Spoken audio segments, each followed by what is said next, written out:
So the other day, I went ahead and did a battery comparison between my iPhone 10 and a bunch of other iPhones on iOS 16. And this iPhone 10 that I have here is on iOS 16. And what's crazy is that this iPhone outlasted so many different iPhones. It outlasted my iPhone 8 Plus, which was not really expected to be honest. It outlasted my iPhone 10R, and I think it even beat my iPhone 11, which was so crazy to me. I was not expecting that at all.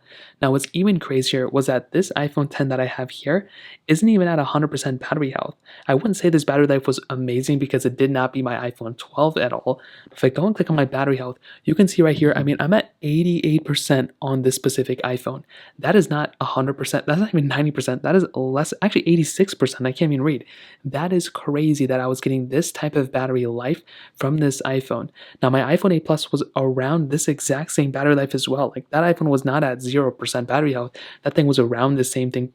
And my iPhone 11 and I believe my iPhone 10R as well were at higher percentages than this specific iPhone 2. So that in and of itself is crazy in and of itself. But on top of that, and this iPhone, this is the first beta of this iOS 16 update.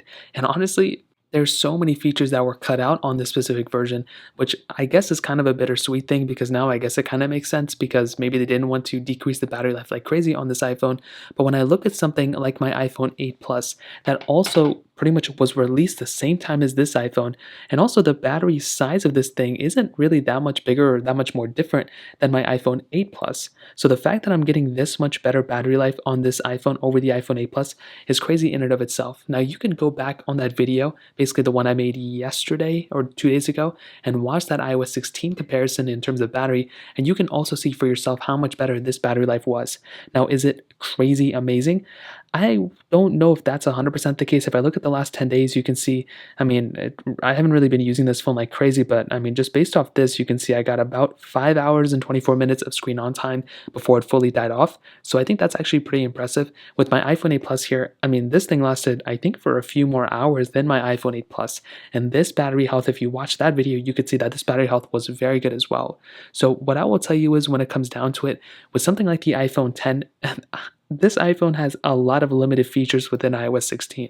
And now with this iPhone being the lowest supported iPhone on this version of software, I wasn't expecting it to be that great of an experience, and honestly, it's kind of a bittersweet thing. It got a limited amount of features all over the place, but when I look at this iPhone and when I look at kind of the other iPhones that were above it, including the 8 Plus, this iPhone's battery life is one of the better features on iOS 16. But it's weird that I'm getting way worse battery life from my 8 Plus than my iPhone 10. That doesn't really make too much sense on the same battery health as well. So I'd love to hear your thoughts about this. Let me know in the comment section below. Hit the like button, that would mean so much, but definitely hit that subscribe button. More importantly than everything else, I love every single one of you guys. Hopefully I'll catch you guys in the next video. Peace out till then.